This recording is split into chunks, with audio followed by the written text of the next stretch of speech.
नमस्कार दोस्तों।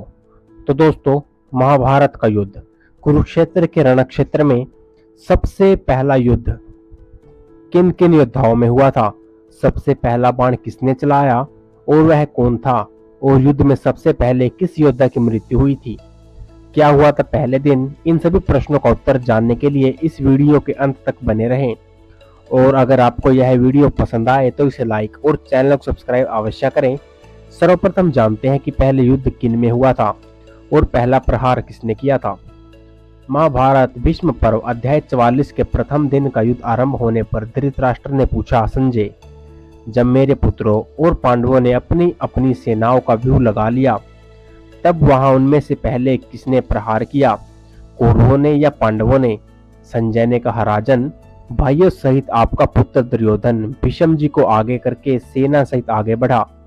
इसी प्रकार समस्त पांडव भी भीमसेन को आगे करके भीष्म जी से युद्ध करने की इच्छा रखकर आगे बढ़े। पांडव सैनिक हम लोगों पर टूट पड़े और हम लोगों ने भी विकट गर्जना करते हुए उन पर धावा बोल दिया। अपने भयंकर रूप को प्रकट करते, गरजते और आपके पुत्रों को डराते हुए भीमसेन कौरव सेना पर चढ़ गए। भीमसेन को आते देख दुर्योधन के भाइयों तथा अन्य वीरों ने जैसे बादल सूर्य को ढक लेते हैं, उसी प्रकार बाण समूह से उन्हें आच्छादित करते हुए सब ओर से घेर लिया। तदंतर द्रौपदी के पांचों पुत्र अभिमन्यु, नकुल, सहदेव और धृतराष्ट्र, ये सब योद्धा वज्र के समान महान विशाल तीक्ष्ण बाणों द्वारा धृतराष्ट्र पुत्रों को पीड़ा देते हुए उन पर चढ़ाए। और इस वृत्तांत के अनुसार पांडव सेना पहले आगे बढ़ी थी, परंतु भीम पर बाण चलाकर पहला प्रहार दुर्योधन तथा उसके भाइयों ने किया था। और इसका अर्थ यह निकला कि पहला युद्ध भीम और दुर्योधन तथा उसके भाइयों के बीच हुआ था। अब जानते हैं कुरुक्षेत्र युद्ध में मारे जाने वाले पहले व्यक्ति। महाभारत भीष्म पर्व अध्याय 45 के अनुसार उस भयंकर प्रथम दिन के प्रथम भाग में महाभयानक युद्ध होने लगा तो राजाओं के शरीर का उच्छेद करने वाला था। कौरव और सूर्यवंशी वीर एक दूसरे को जीतने की इच्छा रखकर सिंहों के समान दहाड़ रहे थे। तदंतर शांतनु नंदन भीष्म उस युद्ध में धनुष लेकर अर्जुन की ओर दौड़े। वे दोनों एक दूसरे को मार डालने की इच्छा रखते थे। भीष्म जी युद्ध में अर्जुन को घायल करके ही भी विचलित न हुए। राजन, इस प्रकार अर्जुन में भीष्म जी को युद्ध में हिला न सके। दूसरी ओर महाधनुर्धर सात्यकी ने कृतवर्मा पर धावा किया और अभिमन्यु ने बृहद बल से युद्ध छेड़ दिया। कौशल नरेश बृहद बल ने उस युद्ध में अभिमन्यु के ध्वज को काट दिया और सारथी को मार डाला।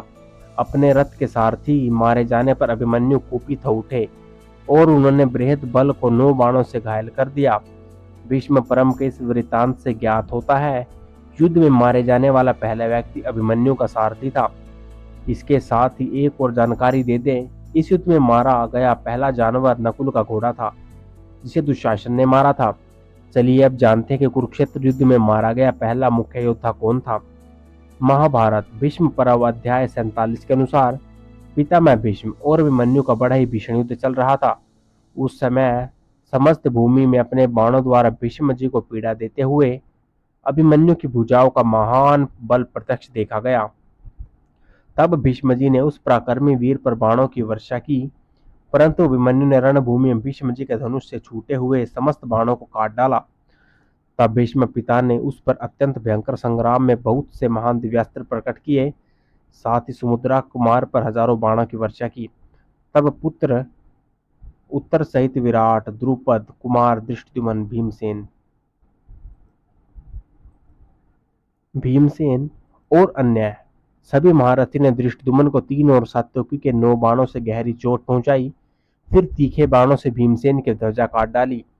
इसी समय हाथी पर आरूढ़ हो विराट कुमार उत्तर में मध्य देश के स्वामी राजा शल्य पर धावा किया। वे गजराज बड़े वेग से शल्य के रथ की ओर झपटा।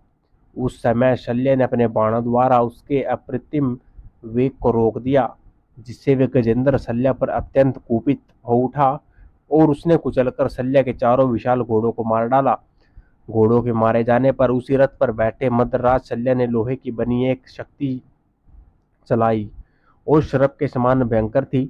उस शक्ति ने पुत्र के कवच को काट दिया और उसकी चोट ने उन पर अत्यंत मोह छा गया और वे भी अचेत होकर हाथी की पीठ से पृथ्वी पर गिर पड़े। इस समय शल्य हाथ में तलवार लेकर अपने श्रेष्ठ रथ से कूद पड़े और उसी के द्वारा उस गजराज की विशाल सूंड को उन्होंने काट गिराया। इस वृत्तांत से ज्ञात होता है कि महाभारत के कुरुक्षेत्र युद्ध में मारे गए प्रथम मुख्य योद्धा राजा विराट के पुत्र उत्तर थे। जय श्री कृष्ण दोस्तों। और आज की वीडियो आपको कैसी लगी कमेंट करके जरूर बताएं। और भी ऐसे वीडियोस के लिए आप लोग चैनल को सब्सक्राइब कर सकते हैं। Thank you for watching.